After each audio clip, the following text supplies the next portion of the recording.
Bonjour frères et sœurs, de partout dans le monde, où que vous soyez. C'est un scénario digne d'un film. En fuite depuis un mois, il s'est adressé samedi à ses fidèles de partout dans le monde sur Facebook. Paul Mukendi a été reconnu coupable d'agression sexuelle sur une adolescente et condamné à 8 ans de prison. Le 20 août, il a fui les autorités et ne s'est jamais présenté au centre de détention comme prévu. Il dit maintenant se trouver en République démocratique du Congo. J'ai choisi de retourner dans mon pays, la RDC. Et c'est ici que je suis présentement. C'est une cavale qui suscite de nombreuses questions, notamment sur la capacité des autorités à le retracer. L'utilisation de moyens techniques par VPN ou même le réseau Tor, lorsqu'on veut aller sur le Darknet, c'est très populaire comme méthode d'obfuscation. Ce sont des moyens qui vont rendre à ce moment-là la tâche très difficile, voire quasi impossible aux forces de l'ordre de retracer. N'empêche, la police reste à l'affût d'une erreur. En général, c'est la faille de ces individus qui est en cavale, c'est qu'à un moment donné, ils ne peuvent se résoudre à ne plus avoir de contact avec ceux qu'ils apprécient. Et là, évidemment, plus ils vont contacter, plus ils vont communiquer, plus il va y avoir des échanges, plus il devient facile pour les autorités de les localiser. L'ancien policier fait référence aux arrestations de plusieurs Hells Angels en Europe et à celle de Luca Rocco Magnotta. Il s'était sauvé en Europe et on l'a localisé justement technologiquement. On l'a localisé et on est allé le chercher. Donc, il y en a régulièrement, mais je vous dirais que les quelques-uns qui restent toujours en cavale sans vraiment les découvrir sont plutôt rares. La cavale de Paul Mukendi risque de jouer contre lui s'il est appréhendé, alors que ses avocats l'ont déjà largué. Je pense que pour les avocats qui représentaient M. Mukendi, il y a sûrement un bris du lien de confiance. Il avait donné sa parole et cette parole-là, elle est donnée sous serment. Donc, on jure qu'on va respecter la décision. Je comprends parfaitement ces avocats d'avoir voulu se retirer du dossier. La police de Québec assurait plus tôt cette semaine qu'elle allait suivre de près cette sortie publique de M. Mukendi sur les réseaux sociaux. Ici Félix Morissette, Beaulieu, Radio-Canada, Québec.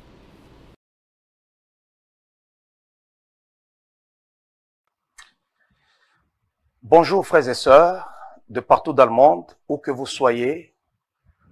Aujourd'hui, j'ai décidé de parler pour la première fois, depuis le début de cette histoire.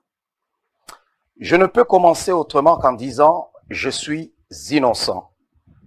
Je n'ai pas fui la justice, mais j'ai fui l'injustice. Avant de commencer, je tenais à remercier ma femme pour le courage qu'elle manifeste en ce temps d'adversité. Ma femme, je suis au courant de tout ce qu'on te fait subir à cause de moi.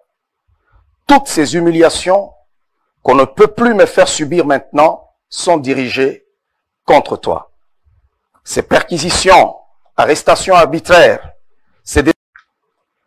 Cela fait 4 ans que je suis dans une prison à ciel ouvert. Je dis bien 4 ans. Et 4 ans de persécution, de souffrance, d'humiliation, où je ne me suis jamais soustrait à la justice.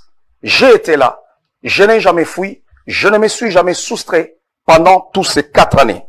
J'ai collaboré, avec coupable, hors de tout doute raisonnable. Incroyable, mais vrai. Je peux aisément imaginer qu'un individu mente, mais que les juges ne fassent pas retentir la sonnette d'alarme de ce comédie et que pire, il justifie la fausse victime en expliquant que ces nombreuses contradictions relevées à la cour sont dues à des effets de médicaments qu'elle aurait consommés. C'est hallucinant. C'est hallucinant. Abracadabra. Incroyable, incompréhensible. Je comprends difficilement que les incohérences du témoignage de la fausse victime aient été excusées par le tribunal sous prétexte qu'elle était sous médication.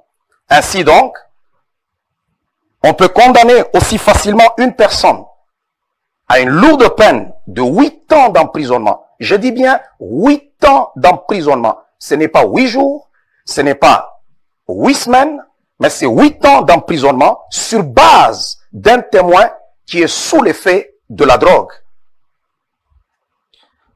J'ai un alibi qui est infalsifiable. Un alibi infalsifiable. que mon avocat, Maître Dominique Bertrand, a fait valoir devant la cour, mais que les jurés et les juges ont balayé du revers de la main. Ai-je été condamné parce que le jury était composé exclusivement des Blancs, issus d'une descendance qui est ce qui est étranger et religieux? La question se pose. La question se pose. Et je dirais encore une fois en ce jour qu'il faut, quand vous regardez cette histoire, vous vous dites, waouh, où suis-je? Est-ce que ça s'est passé au Canada? Ça s'est passé au Québec? Vous pourriez vous croire peut-être que ça s'est passé en Afghanistan ou ça s'est passé en Corée du Nord. Mais j'ai vécu toutes ces choses au Québec. Ce déni de justice n'est pas surprenant. La décision des jurés n'est pas non plus étonnante. Si l'on regarde la campagne de salissage médiatique dont je fais l'objet avant même le début du procès, les jurés ont eu accès à cette couverture médiatique et cette campagne de désinformation. La stratégie était de me détruire avant tout dans l'opinion publique. C'était ça la stratégie. Il faut d'abord me détruire, c'était la guerre de l'opinion publique. Il fallait me détruire dans l'opinion publique. Il fallait que je sois perçu comme un monstre, un manipulateur narcissique, un homophobe et de surcroît un misogyne. La journée où on m'a arrêté et lorsque je fus libéré, tout ce qui passait à la télévision comme message, c'était mes prédications que j'ai données à l'église sur l'homosexualité. Alors, je me pose la question, quel était le message qui était derrière? Et si je suis à l'église, moi je suis un homme d'église, je suis un pasteur, je m'en vais pas à l'église pour aller lire un livre de Machiavel ou de Darwin ou parler, je ne sais pas, de Barack Obama. Lorsque je suis à l'église, je prêche ce qui est écrit dans la Bible. C'est ce que je prêche aux enfants de Dieu. Et une fois, j'ai lu le livre d'Éphésiens. Là, on parle que le mari est le chef de la femme. Et le lendemain matin, allez, TVA a récupéré, les journaux ont récupéré que non, l'apôtre de la ville de Québec a dit que les hommes étaient supérieurs aux femmes. Et tout ça, c'était pour me présenter comme un misogyne.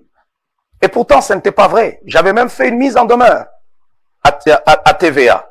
Et lorsque les membres de l'église arrivaient, parce qu'il y avait des journalistes qui attendaient là devant les portes de l'église, et l'un d'eux a reconnu, l'un des journalistes de TVA, il s'est approché et dit, mais pourquoi vous faites ça? Vous savez que ce n'est pas ce qu'il a voulu dire. Vous êtes en train de déformer ses paroles.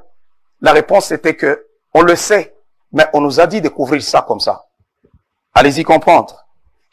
La table était mise pour une lourde peine de prison et que l'opinion publique l'accepte d'emblée. C'était une guerre médiatique. Les médias s'en sont donnés à cœur joie, relayant sans scrupule des faussetés à mon sujet, sans que je ne sois en mesure de me défendre, étant donné que j'avais une ordonnance m'interdisant de parler sur l'administration de la justice, ni sur l'affaire qui était devant les tribunaux. Je ne pouvais pas parler, j'étais muselé, je ne pouvais pas intervenir, pas du tout, parce que j'avais une ordonnance de la Cour qui m'interdisait de parler et de m'expliquer, ni de faire un commentaire sur ce qui se passait, ou même sur l'administration de la justice. Le parti pris des journalistes se voyait à l'œil nu. Quand c'était le tour des témoins de la poursuite, ils étaient tous attroupés à la cour pour apporter le pseudo-fait. Quand c'était à mon tour, lorsque mes avocats pouvaient parler, la salle de cour se vidait des journalistes. Quel intérêt avait-il à écouter ceux qui plaidaient à ma faveur? Pas d'intérêt. Tout ce qui les intéressait était de me dépeindre au travers une lorgnette déformée par le mensonge pour alimenter l'opinion publique défavorable envers moi et ainsi mieux influencer les jurés. C'est dans ces circonstances que je me suis retrouvé muselé, incapable de me défendre face à une machine infernale, déterminé à tuer toute once de sympathie des Québécois à mon égard. Aucun média jusqu'à maintenant n'a documenté mon cas avec objectivité. Aucun média. Ni rapporté les faits comme l'exige la déontologie journalistique. Aucun. Personne ne l'a fait. Ça n'intéresse personne. Il faut qu'il soit déclaré coupable. Il doit faire ses 8 ans de prison. C'est tout ce qui les intéresse. Dès qu'il s'agissait de moi, tous les coups, toutes les bassesses étaient permis. Le mot d'ordre avait été donné. Détruire Paul Mukendi par n'importe quel moyen. C'était ça le mot d'ordre. Cet acharnement médiatique ne m'a pas ébranlé. Il ne faisait aucun doute que j'étais condamné dans le procès populaire où les médias étaient à la fois juges et parties. Cependant, je pensais qu'un tribunal canadien, devant un tribunal canadien, les affirmations gratuites dont j'étais victime n'avaient pas de place. Je pensais que là où les médias et les enquêteurs de la police ont failli, la justice et la raison allaient faire correctement son travail. Mais je me trompais royalement. Alors, royalement. Mes avocats du cabinet Guy Bertrand, principalement Maître Dominique Bertrand, ils ont répété plusieurs fois, je suis victime d'un déni de justice. Ils ont relevé 18 contradictions majeures. Je dis bien 18 contradictions majeures. Pas des contradictions à chercher ou bien minimes. Non, majeures. Dans le témoignage de la fausse victime. Et une seule seulement contradiction aurait pu suffire à mon acquittement. Même en amont, si l'enquête policière n'avait pas été bâclée, aucune accusation n'aurait été portée contre moi et il n'y aurait jamais eu de procès. Les contradictions, les mensonges de la fausse victime étaient trop flagrants pour qu'un enquêteur soucieux de connaître la vérité ne le décèle pas. Si, et seulement si, la recherche de la vérité et de la justice faisait partie de l'équation, cette saga judiciaire n'aurait jamais vu le jour. Depuis le début de l'histoire, que ce soit les enquêteurs ou la procureure, personne n'a cherché à ce que la lumière soit faite sur cette histoire et que justice soit rendue, le cas échéant. Personne. On cherchait tout simplement à détruire un homme. C'est tout. Tous ne voulaient qu'une chose, rayer à tout prix mon nom et le travail accompli durant mes 17 ans au Québec, même au prix d'accusations gratuites. N'importe quel scénario ou individu susceptible de nuire aurait fait leur affaire. Il faut que vous sachiez que des gens que je n'ai jamais rencontrés de ma vie sont même venus témoigner contre moi. Imaginez à quel point j'étais abasourdi de voir sous mes yeux se tisser une toile de mensonges avec l'aval du tribunal.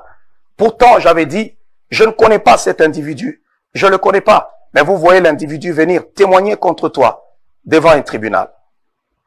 C'est comme ça que sans gêne, ils m'ont accusé d'avoir agressé une mineure de 14 ans pendant que j'étais absent du Canada, sans gêne.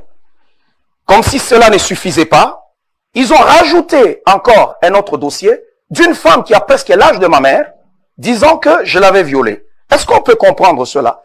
Et lorsqu'on arrive devant le tribunal, j'ai dit que j'avais déjà déposé des plaintes à la police, et tout d'un coup, comme par magie, mes plaintes, tout ce que j'avais déposé, mon dossier disparaît. Comme par magie, ça disparaît. On commence à chercher, on ne trouve rien, il n'y a pas de trace. Ce que je vous explique, ça s'est passé au Québec. Au Québec. Et vous pouvez vérifier tout ce que je dis. Ça se vérifie. Et personne n'ose lever le doigt pour dire qu'est-ce qui se passe. On a quelqu'un pendant 4 ans qui crie, qui parle, que je suis innocent. Il dépense l'argent pour se défendre. J'ai passé 4 ans de ma vie pour me défendre sur des choses qui n'ont jamais existé. Mais personne ne regarde. Personne. Ça n'intéresse personne. Il faut le condamner. Qu'on le jette en prison, c'est tout. Depuis que le Québec existe, donnez-moi le nom de quelqu'un qui aurait été accusé en même temps de viol, en même temps d'agression sexuelle, en même temps ayant vu ses enfants arrachés pendant 6 mois, en même temps la femme et l'entourage menacés de représailles s'ils n'abandonnaient pas, qu'on me le dise. En même temps, le fisc et 35 enquêteurs sur son dos, en même temps les comptes bancaires bloqués, en même temps, subir le rejet des banques comme client, parce que les banques t'écrivent pour te dire qu'on ne te veut pas comme client, sans explication. Waouh! Vous ne trouverez pas au Québec un autre cas comme le mien. Mais c'est pourtant ce que j'ai vécu. Je me suis retrouvé au même moment avec des procès multiples. Tout était bien orchestré. Mes détracteurs savaient pertinemment qu'en agissant ainsi, j'allais tomber sous le stress, la dépression, la crise cardiaque, l'asphyxie financière et bien d'autres des choses qu'on peut imaginer. Pour tout cela me pousser au suicide. Aucun humain ne peut résister à une telle pression. Aucun. Face à une telle pression, c'est difficile de tenir, c'est difficile de résister. Et il le savait. À une si grande intimidation, on ne peut pas faire face. Si je suis debout, c'est par la grâce de Dieu. Si ce n'était pas sa main puissante, je ne serais même pas de ce monde. Si je parle, c'est un miracle. Je suis un miracle. Comment s'en sortir sans sa femme, sans ses enfants, sans ses amis, sans soutien, sans compte bancaire? Ma maison a été saisie, mes comptes ont été bloqués, des choses précieuses ont été vendues aux enchères, on a cherché à faire le vide autour de moi et à me dépouiller de tout. On a voulu me laisser sans ressources, sans se soucier de comment j'allais nourrir mes enfants. Ça n'intéressait absolument personne. Et ça se passait au même moment. Du jour au lendemain, on a fait de moi légalement un paria dans la ville de Québec. Comme l'avait prédit M. Pierre Dufour, le jour où on m'a arrêté, il a dit que tu es une personne non grata dans cette ville. Tu vas dépenser ton argent en payant des avocats. C'est ce qui a suivi après. S'associer à moi était devenu un crime. Les agents de l'État sont allés en plus terroriser les membres de mon église. Leurs enfants leur furent aussi arrachés. La condition pour retourner les enfants dans leur famille était que les parents l'abandonnent l'église et se dissocient de moi. Si réellement mon tort avait été un viol, si réellement mon tort avait été un viol, pourquoi cet acharnement sur ma vie? Pourquoi? Pourquoi vouloir détruire simultanément ce que j'ai construit? Vouloir détruire ma famille? Vouloir détruire mon entourage immédiat? Vouloir tout briser? Pourquoi? J'étais déjà devant les tribunaux. Il fallait laisser que les tribunaux, que les affaires puissent suivre leur cours. Mais pourquoi vouloir créer tout ça autour de moi? C'est parce que les problèmes étaient ailleurs. C'était un prétexte. C'était un prétexte. Voilà. La police, je me demande pourquoi la police s'est-elle sentie investie d'une mission de me harceler par des interpellations arbitraires. J'étais devant les tribunaux. Pourquoi ne pas laisser la justice suivre son cours? Qu'est-ce qui justifiait les descentes de la police chez moi à la maison au milieu de la nuit, sans se soucier du traumatisme que cela pouvait causer à mes enfants? Non, on frappait la nuit. Vous pouvez entendre boum, boum, boum, boum, boum. Vous sortez, vous trouvez 2 policiers qui arrivent, tout simplement pour vous embêter. Donc on est en train de faire le tour. Je ne sais pas, lorsque même on m'a accordé la liberté provisoire, on m'a jamais dit que c'est comme ça que ça allait se passer. Et ils vont commencer à prendre vos noms, qui restent ici. Et vous êtes là. Je le dis, tout ça à mon avocat. Vous pouvez lui poser la question. Elle vous le dira. Des arrestations routières, sans raison. Comme ça, vous êtes en chemin, on vous arrête. Et vous allez passer presque 45, 1 heure du temps, où monsieur est en train de vérifier même l'identité de toutes les personnes qui se trouvent là dans la voiture. Et c'était comme ça. Et des questions qui n'avaient rien à voir avec leur mandat, ni les ordonnances, pour ne citer que ces abus. Dans toute cette souffrance, je n'ai jamais bronché, ni ne me suis soustrait à la justice. J'ai enduré stoïquement chaque coup que mes oppresseurs m'assénaient. Sachant que je suis innocent, je me disais que tôt ou tard, justice serait rendue malgré leurs efforts. Mais avec la décision rendue le 16 août qui rejetait mon appel, je me suis dit, la justice québécoise a failli à son devoir. Au lieu de se pencher sur les questions de droit, 3 juges de la cour d'appel ont choisi de justifier le comportement erratique de la fausse victime, malgré que j'avais un alibi. Les juges ont qualifié cela d'erreur. Il n'y a pas d'erreur. Vous pouvez le voir, même à l'immigration, quand est-ce que je suis arrivé au Canada et la fausse victime ne s'est pas trompée. Et à chaque fois qu'on lui posait la question, c'était toujours une nouvelle version. Parce que ces faits n'ont jamais existé.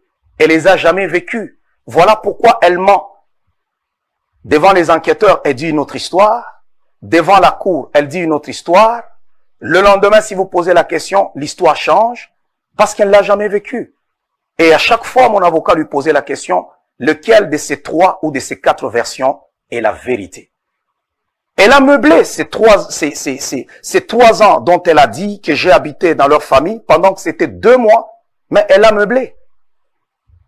Elle a meublé ces 3 ans. On ne peut pas excuser ça, que c'était une erreur ou bien qu'elle était sous l'effet des médicaments.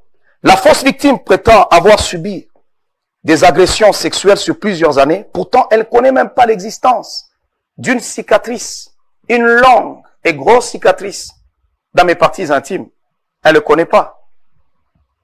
La cour d'appel a jugé cela insignifiant. Incroyable, mais vrai. Le fait que la procureure, qui était dans une vendetta personnelle, amène le fait d'un autre procès dans un autre, n'a soulevé chez eux aucun questionnement de droit. Pourtant, cette pratique est interdite. Cette pratique est interdite. Quand il s'agit de Paul Mukendi, tout s'accorde. Il faut le faire taire, l'éliminer, quitte à nier l'évidence et les faits. C'est ce qui est arrivé. Dès que la décision de la cour d'appel est tombée, j'ai su que mes bourreaux étaient déterminés à en finir avec moi. J'ai su que cet ennemi sans visage avait les bras assez longs pour qu'aucun tribunal québécois ne puisse dire le contraire. Je n'avais plus confiance, sinon cela ne m'aurait pas dérangé d'aller jusqu'à la Cour suprême s'il avait fallu. J'ai compris que je pourrais bien produire les meilleures preuves irréfutables au monde. Personne, alors je dis bien personne, n'est disposé au Québec à m'entendre, à me croire et à me rendre justice. Dans cette histoire, c'est moi qui suis la victime. C'est moi qui suis la victime. Parce que je suis un innocent qu'on a persécuté et qu'on a malmené. Je ne sais pas si je dois le dire dans quelle langue.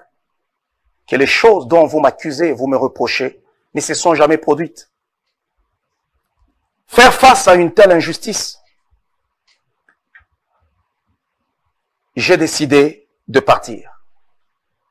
J'ai décidé de quitter cette terre québécoise que j'aime tant pour sauver ma vie.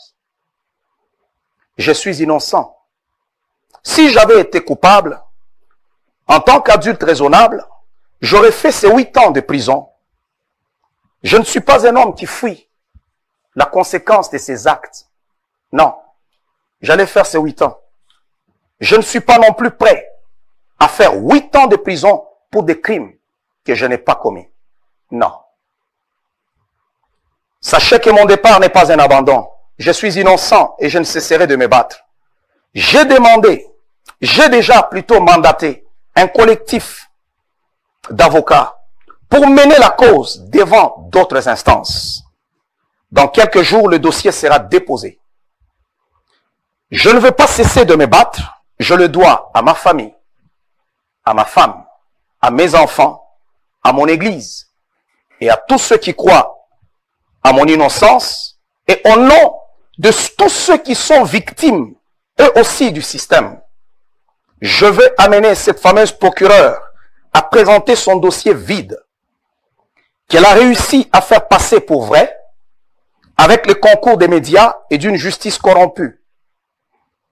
Elle devra défendre ce dossier et la manière dont elle a piloté devant un tribunal impartial à l'extérieur du Canada.